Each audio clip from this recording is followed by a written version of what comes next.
At 11 o'clock, the noise of the gunfire just rolled away like you hear a peal of thunder in the distance, and it just faded, and it was quiet.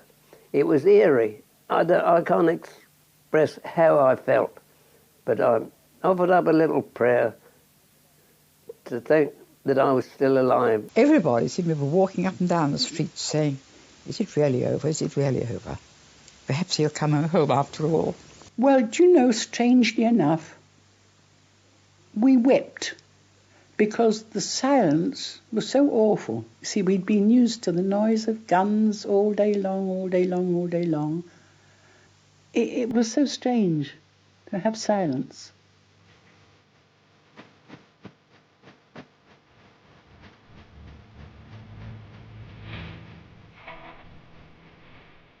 Obviously, the Armistice was a time of mixed emotions. Generally, there was almost hysterical celebrations in the civilian world, but on the front, it was different. A lot of the soldiers, it was almost a non-event. They were slightly underwhelmed. Some of the war diaries themselves don't even record it. They don't even say that. Because it was a ceasefire, and there'd been rumours of ceasefires previously that hadn't happened.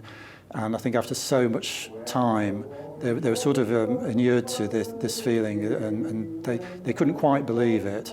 So they were sort of, I think they were just keeping their counsel until they knew it was definite, the war was finished, and they were safe, and finally they could go home.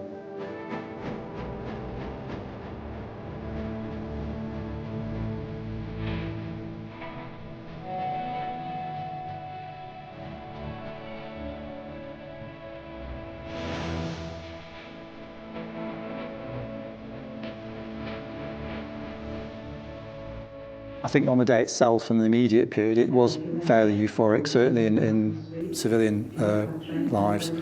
But then the disillusionment sets in, I think, and the unemployment and the depression and the returning servicemen finding it very hard to find jobs. Then I think it kicks in about pointlessness, because they think, well, we've fought this, we've been through all this suffering, we've lost people, and this is the best you can provide for us in the post-war world.